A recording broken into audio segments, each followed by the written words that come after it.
El conflicto armado colombiano es una guerra de baja intensidad que se viene dando desde los años 70. Sus principales actores han sido el Estado colombiano, las guerrillas y los grupos paramilitares.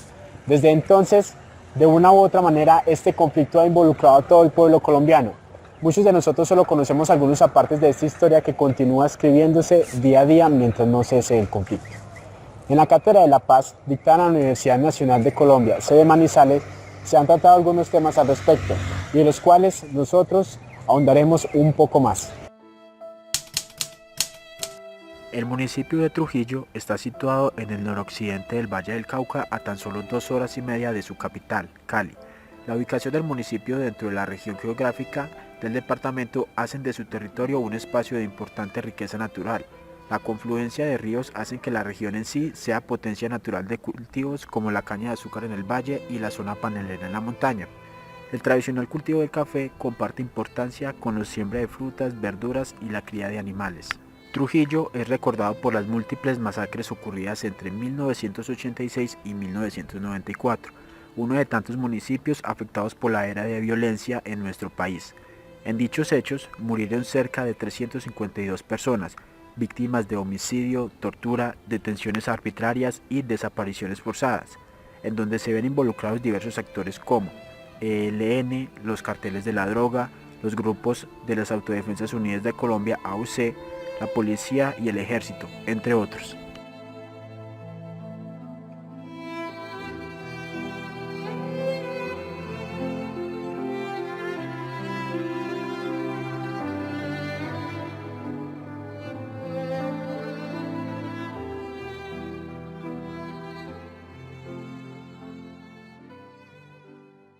Acabamos de ver una breve introducción acerca de Trujillo y de los eventos que allí ocurrieron. A continuación, escucharemos las opiniones de algunas personas acerca del conflicto armado que se vive en nuestro país y del actual proceso de paz que se lleva a cabo en La Habana, Cuba. ¿Qué opina acerca de las negociaciones que adelanta el gobierno con las FARC en el proceso de paz? Considero que es un tiempo perdido para todos los colombianos. El objetivo que se busca es la paz y no es de la manera que se debe hacer. Pues se debe hacer a través de otros mecanismos que sea diferente, porque lo que están allá es simplemente conversando entre ellos, pero al interior de Colombia siguen sucediendo muchos hechos que muestran todo lo contrario. Sí, estoy de acuerdo con mi compañera y además considero que el desperdicio en recursos económicos y el desgaste para el país es demasiado grande para los resultados que se están obteniendo. Me parece que ha avanzado muy poco. En principio podríamos decir que han sido extensas, no obstante han tenido unos buenos resultados y han avanzado notoriamente en algunos puntos. Sin embargo, es desalentador pensar en la parte concluyente cada vez que quienes han estado alrededor del conflicto han sido actores protagónicos, todavía no tienen muy cierto su futuro inmediato. No sabemos cómo se van a reinsertar, cuál va a ser el costo de la reinserción y mucho más allá tampoco sabríamos cuáles son las condiciones de perdón que van a tener para la sociedad y la sociedad con hechos, lo que va a limitar su actuar en un corto plazo. Va a haber un conflicto porque hay una mano de obra disponible para personas que posiblemente no están entrenadas para el trabajo sino para la guerra. Se les va a acabar una economía de pronto más atractiva que la que pueden tener ya en su vida normal, regulada. De manera que las consecuencias lógicas que tiene el conflicto no generan per se una buena definición, una buena conclusión para los que están y para los que los esperan. El hecho de que haya paz no significa que las personas van a solucionar sus problemas de fondo. Simplemente se va a hacer un alto al fuego, se van a desarmar, van a cambiar su actividad, digamos, pero van a pasar de una actividad de guerra a una nueva actividad, al estar desempleados y al estar en otras condiciones. Y no sabemos si el gobierno podrá o no podrá subsidiar a estas personas que salen a la calle y poderles atender como requieren, que es un manejo psicológico, sociológico y de otros órdenes para que las personas se reinserten completamente. Pues como a mí no me ha tocado el conflicto, no he estado tan metido en una guerra, digámoslo así, por estar dentro del casco urbano. Yo no he tenido que sufrir tanto el sufrimiento que ha pasado de pronto un niño o alguna otra persona que haya perdido familiares directamente por el conflicto. Entonces yo a veces pienso que es una pérdida de tiempo, pero viéndolo de otra manera, es un intento por intentar acabar tantos años de guerra que llevamos aquí en el país. Y pues, si algo se ha visto es que todos estos años de guerra no han llevado a nada, de pronto estos diálogos pueden servir de algo. Si se firma el proceso de paz en Colombia, ¿cree que se acabará la guerra? Pues empecemos que pienso que ese proceso de paz nunca se va a firmar, nunca va a haber un acuerdo entre las dos partes. En caso tal de que se firme, creería que no, que es un tema, la guerra es algo que está en cada persona y pensaría que no, la guerra siempre va a estar con nosotros. Sí, infortunadamente estoy de acuerdo, además que la guerra es un negocio muy rentable para todos los bandos y están trabajando sobre la paz en otro país, mientras que acá siguen matando gente, secuestrando y no creo que se acabe la guerra. No, yo en ese sentido soy muy escéptico. Pienso que la guerrilla es un asunto importante, pero no tiene el dramatismo que puede tener la delincuencia regular, las bandas criminales, la crimen. Pienso que hoy día se han constituido en fuerzas muy organizadas, con un harto acento en la población civil. Seguimos siendo afectos en forma permanente a todas sus actividades, de manera que para mí puede ser más gravoso incluso para la sociedad las bandas delincuenciales regulares que la misma guerrilla. La guerrilla de todos modos se concentra en la parte rural, sin desconocer que hay también en la parte urbana, pero no son tan significativos en términos de daño a la población. Yo pienso que el conflicto armado es una relación de poderes en las que se intenta solventar a la sociedad, mostrar que se requiere una sociedad más justa, donde todos tengamos iguales derechos, y lo que hace la guerrilla es tratar de igualar eso. Digamos que ha perdido también su horizonte cada vez que se ha metido con el narcotráfico, son otras organizaciones narcoterroristas, pero digamos que en esencia pudiese ser otro el ejercicio, no así con las bandas criminales que sabemos que atropellan permanentemente a la sociedad, desde el robo, el asalto, bueno, todos estos delitos que ya conocemos. Yo diría que eso es más guerra y hace que las condiciones de los habitantes regulares de una sociedad se vean mucho más predispuestos a no vivir cómodamente. Hay más guerra al interior con las bandas que con la misma guerra. No, la verdad es que no. Es que después del tratado yo creería que viene... La guerrilla está muy fragmentada en estos momentos y después de firmar el tratado de paz, algunos de esos bandos que no están de acuerdo con el tratado de paz van a empezar a hacer de las suyas por su lado y va a haber otro tipo de guerras, pero no va a ser la misma guerra que venimos viviendo desde hace tantos años, pero sí va a haber conflicto todavía. ¿Cree que hay formas viables de solucionar el conflicto en Colombia? Sí, sí hay formas viables. Considero que en todos los gobiernos se ha hablado mucho de equidad, de educación, de todas esas cosas. Si en verdad cada gobierno se centrara en eso, en haber un equilibrio de los recursos, tanto para los que ya los tienen mucho como para los que tenemos pocos, que hubiera una equidad, una verdadera equidad, sí se lograría. Claro, el mejor mecanismo para lograr la paz es la educación. La educación y la educación cambia la cultura, la educación le permite a las personas abrir la mente y pues sería el primer paso para solucionar el conflicto. Pienso que, por supuesto, las formas de regular el país son muchas. La primera forma que debe aceptar el gobierno es el trabajo. Pienso que uno de los conflictos más grandes son las inequidades que hay salariales, la falta de apertura de puestos de trabajo, la calificación de las personas para el trabajo. Y mientras no haya trabajo no hay ingresos, y no hay ingresos no hay cómo sostener una familia, y si no hay familia no hay sociedad. Entonces el gobierno tendría que empezar primero por fomentar el trabajo y hacer que todos los hogares tuvieran ingresos de cualquier índole. A partir de ahí empezar a educar a la gente, porque tenemos mano un poco especializada, no tenemos una formación real en términos académicos, todavía tenemos muy bajo nivel académicos. Hay que mejorar en ese sentido. Desarrollar la escuela pública, porque estamos ausentes de un verdadero ejercicio educativo. Proponer unos espacios más equitativos en términos de remuneración. Convocar al sector privado para que también compita con otros desarrollos, digamos, del manejo social porque pareciera que es una función únicamente del Estado y debería también haber un compromiso privado. Hay muchas cosas que cambiar, por supuesto, pero está en todos los actores. El hecho de desmovilizar los guerrilleros o desarticular bandas delincuenciales, pienso que no es como... O sea, no es el problema, es coyuntural. El problema estructural es la formación de nuevas sociedades más educadas, más equitativas, más justas, mejor remuneradas, con más acceso al trabajo, con posibilidades de educar a los hijos con unas condiciones de seguridad manifiestas. Y esa sería verdaderamente la paz. ¿Tiene conocimientos acerca de los hechos violentos ocurridos en Trujillo años atrás? No, la verdad ni siquiera sabía que había un sitio llamado Trujillo. Más o menos recuerdo que fue como una masacre que hubo en Trujillo, Cauca, pero no lo conozco con mucho detalle. Exacto, no, hemos escuchado algo, pero no sabemos el trasfondo del tema. Ahora viajaremos a Armenia, en el departamento del Quindío, para entrevistar a una de las psicólogas que ha tratado pacientes en cuyos rostros aún se ve reflejado los estragos de la guerra. Dicha entrevista se realizará en un lugar cuyo nombre desafía totalmente el concepto común que se tiene sobre la guerra, el Parque de la Vida.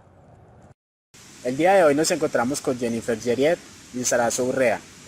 ¿Quisiera usted contarnos cómo se inició el proceso de apoyo a las víctimas del conflicto armado? Bueno, el proceso de apoyo de las víctimas del conflicto armado dio inicio el 1 de enero de 1985, cuando se empezó a establecer el concepto de víctima. ¿Quiénes son víctimas? Las personas que han sido vulneradas bajo los derechos humanos propuestos por la ONU a partir de esta fecha. Entonces allí se plantea un proceso de intervención en donde se hace la restauración de los derechos en todo lo que hayan sido vulnerados.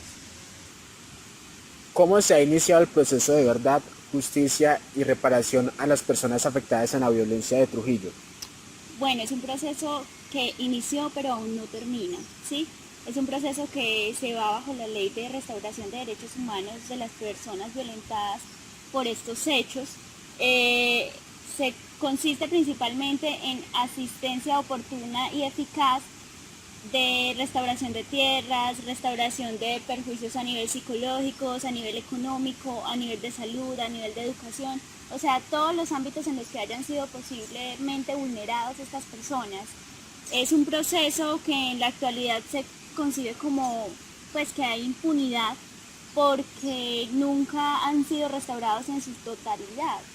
El proceso se dio con la restauración de tierra, se dio con la construcción de un monumento histórico como lo es el cementerio de allí, pero digamos que a nivel de intervención psicológica y de salud no se ha podido dar cumplimiento a esta ley. Entonces es un proceso que inicia pero no termina hasta la actualidad.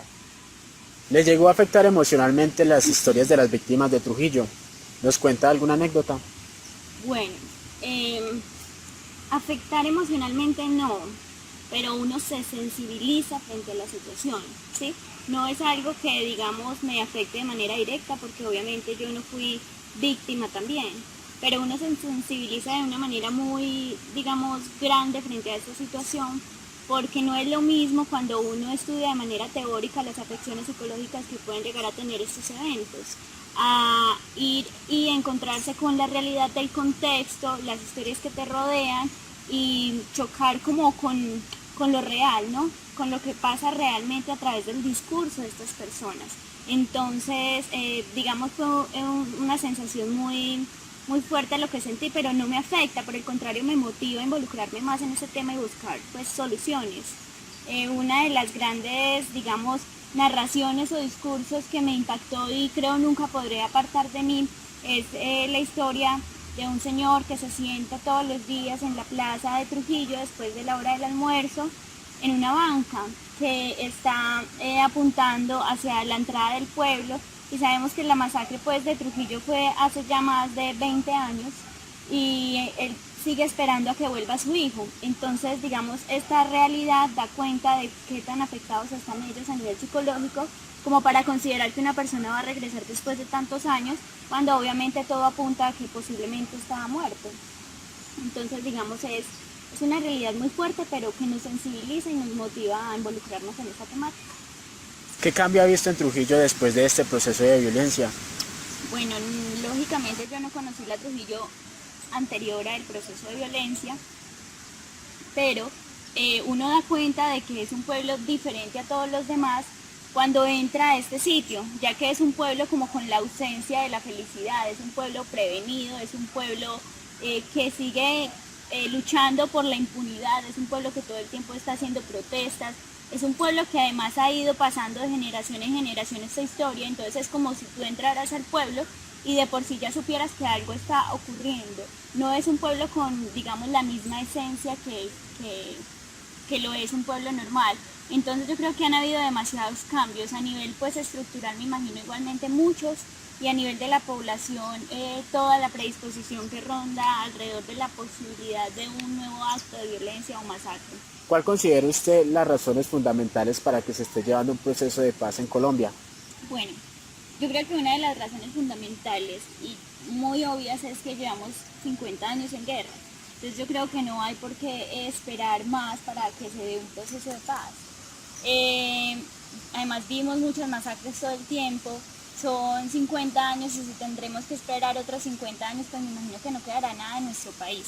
Otra de las razones fundamentales es que se ha convertido pues en una cotidianidad, procesos militares, bombas, secuestros, y el hecho de que eso se convierta en algo cotidiano y que sea visto por nosotros como algo cotidiano, pues en efecto hace que perdamos la sensibilidad a ese tipo de eventos y nuestro interés por realizar un proceso de paz no sea el mismo.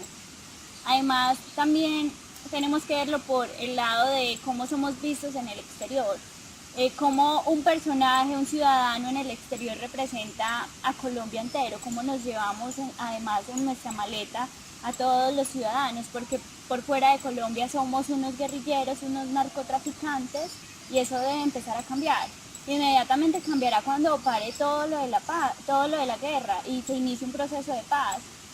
Yo creo que es indispensable empezar por el lado del narcotráfico, teniendo en cuenta que la guerra no es solo el narcotráfico, obviamente es uno de los factores que lo generan, es el principal factor, el más grande, pero no es solo eso, ¿no? Hay diversidad de eventos a raíz de las personalidades que hay dentro de las guerrillas o de los altos mandos de la guerra.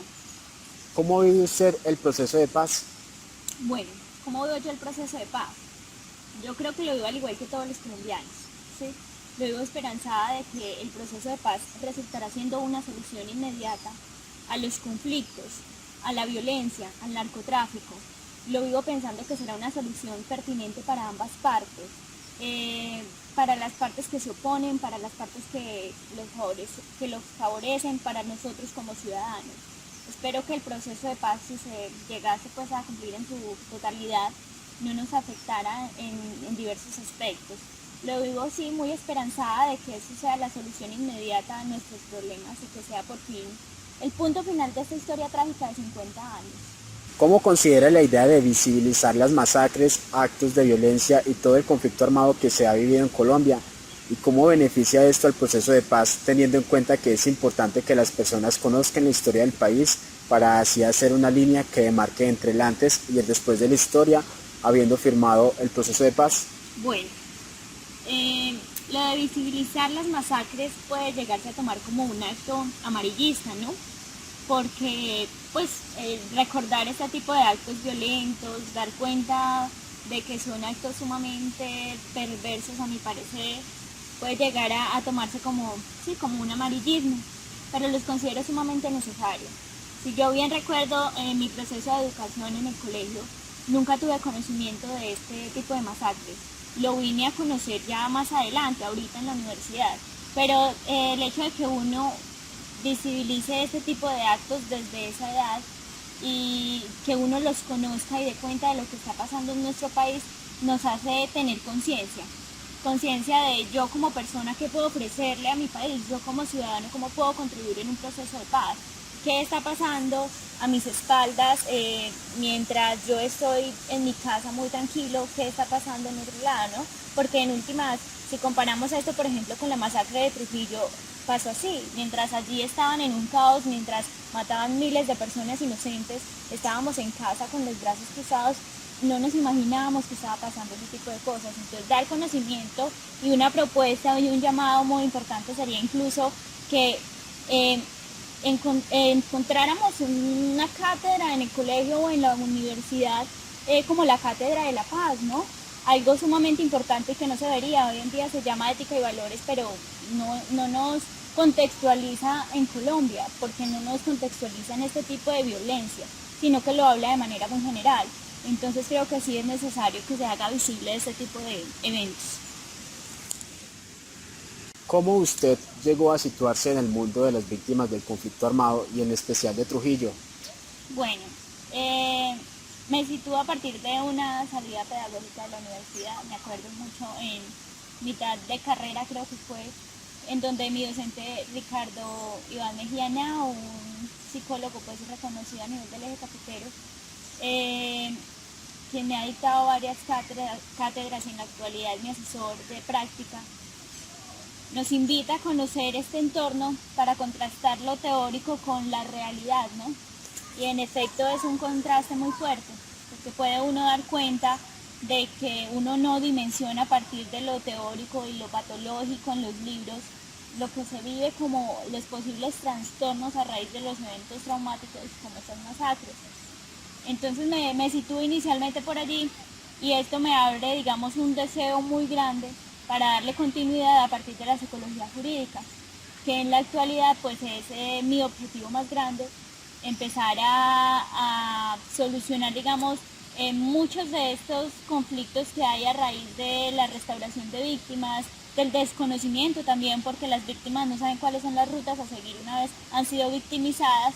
Entonces allí esos son como mis primeros inicios y que espero darle más continuidad a partir de la psicología jurídica y forense. ¿Qué sensación le transmitieron las víctimas del conflicto armado, en especial las víctimas de Trujillo, al momento de expresar lo que estas personas sentían? Bueno, pues como mi primer contacto y hasta el momento el único fue en esas experiencias que ellos relatan, que es como la apertura para dar a conocer por mi parte lo que fue esta masacre, y espero próximamente pues poder intervenir con ellos, que ese es mi plan.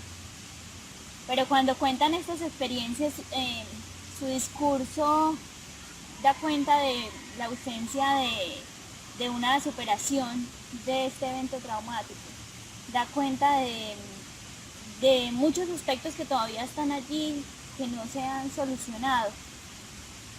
Y la sensación que uno siente pues al escuchar estos discursos desde mi parte y obviamente como estudiante de psicología es como esa necesidad de ayudar. Sí, esa es la sensación, esa necesidad de ayuda, esa necesidad de darle solución a eso que el gobierno por más de 20 años no ha podido, esa necesidad como de escuchar y calmar, pero ese sentimiento como de angustia también. Es una angustia compartida además porque la gente que vive en Trujillo Valle, aún así no hayan vivenciado esta masacre, pues tienen un sentimiento como de impotencia por la impunidad de los actos allí cometidos. Entonces es como toda esa mezcla de sentimientos que uno genera a partir de los discursos escuchados por las personas de Trujillo Valle. Si bien se sabe que Trujillo es uno de los lugares más afectados de Colombia, ¿cuál aspecto considera que ha fortalecido a este municipio, en especial a las víctimas del conflicto armado, para afrontar la realidad y los recuerdos para poder salir adelante? Bueno, yo creo que el municipio se fortalece a raíz de que es un evento que se ha convertido en histórico, ¿no? Entonces las víctimas han puesto este evento en manos de sus hijos, en manos de sus nietos, y lo que hace esto es generar como un impacto y una conciencia en las nuevas generaciones que permiten que se fortalezcan. Y es casi como si los estuviesen preparando y chocando con la realidad colombiana, que son este tipo de catástrofes. Ese es uno de los puntos, digamos, que fortalece demasiado a el pueblo de Trujillo Valle, me parece a mí. Por otro lado, obviamente, es casi que innato en ellos y en nosotros los colombianos salir adelante a pesar de este tipo de eventualidades. Han sabido, digamos, poner a flote otra vez el pueblo, ¿no? A raíz de esta catástrofe, pues quedó destruido totalmente, a nivel moral, a nivel económico, a nivel psicosocial, pero como personas han sabido dar cuenta realmente de cómo es un proceso de superación. Entonces es un ejemplo a seguir, Trujillo es un ejemplo a seguir y muchos otros sitios que también han estado en catástrofes que han sobresalido. Pero en el caso de Trujillo y por mi afecto especial frente a esta catástrofe es admirable, me parece a mí. ¿Cómo considera que se pueden reparar los daños ocasionados en una persona que ha sido víctima del conflicto armado? Bueno, los daños ocasionados pues son a muchos niveles, ¿no? Como hemos venido mencionando y reitero nuevamente, a nivel económico, a nivel psicosocial, a nivel material, a nivel psicológico, bueno, son muchas cosas. Hay una ruta, hay una ley de restauración de los derechos para víctimas del conflicto armado en Colombia. Digamos que esa es una propuesta que se hizo, como hemos hablado, para restaurar pues todo lo ocurrido. Entonces considero pues darle cumplimiento a eso es, digamos, la parte indispensable. Pero pues muy en el fondo yo creo que es lo que busca una persona víctima del conflicto armado colombiano es el perdón de los eventos ocurridos. Y eso pues se da con un proceso largo de duelo, ¿no? Entonces, digamos, 100% no es posible. Yo considero que no es posible y está en cada sujeto como vivencia un evento traumático también, porque como hay personas que lo afrontan de una manera muy asertiva, hay personas que se quedan en estos eventos y no logran superarlos, no logran restaurarse, no logran componerse de este tipo de situaciones. Entonces yo creo que con lo que hace el gobierno es una muy buena propuesta, pero hay cosas que no llegan por más que uno haga a reponer todos los daños que se generaron a raíz del conflicto armado en Colombia. Bueno, Jennifer, y para finalizar, cuéntenos cuál es su sensación al momento de hablar del conflicto armado en Colombia. Bueno, mi sensación al hablar del conflicto armado en Colombia, más que sensación, son muchas emociones que se generan allí. La primera, digamos, sí, un poco de impotencia, porque a pesar de mi rol, pues yo funciono en pro de un bienestar psicológico, ¿no? Pero, digamos, es algo muy mínimo a comparación de la magnitud de problemas que genera el conflicto armado en Colombia. Entonces, es esa sensación de impotencia que yo creo la comparten también las víctimas como víctimas que no han podido reclamar sus derechos y sentirse impotente ante un gobierno que no es justo, ¿no? Eso es lo que yo siento a raíz del conflicto armado y que creo que deberíamos sensibilizarnos más frente a la situación, porque como ciudadanos muchos de nosotros no le damos importancia. Lo vemos, el proceso de paz lo vemos como una problemática que pasa en el gobierno y que es una discusión permanente, pero que no pasa nada. Entonces es aprender a verlo desde otro enfoque, ¿no? Desde otra mirada que nos permita proponer más soluciones que quejas ante lo que está pasando. Entonces, para minimizar eso de la impotencia, ¿no? Entonces, ¿cómo vamos a solucionar? Pero ese es un sentimiento de impotencia que se comparte por las víctimas del conflicto armado, se comparte por muchos ciudadanos que se movilizan frente a la temática. Y ya. Muchísimas gracias por sus opiniones. Bueno, a ustedes por motivarse por esta temática que es realmente importante en nuestro país. Ya hemos visto y escuchado las opiniones de algunas personas acerca del conflicto que se ha vivido en nuestro país. El siguiente link nos conducirá a un blog en el cual hemos puesto la información recopilada acerca de los eventos que se vivieron en Trujillo. Esto ha sido todo por este primer capítulo. Esperamos que les haya gustado Lágrimas de Sangre de un pueblo prisionero de la guerra. Pero más que gustado, esperamos que este capítulo haya generado conciencia y haya mostrado algunos de los avances y consecuencias que la guerra ha dejado en nuestro país. Muchísimas gracias.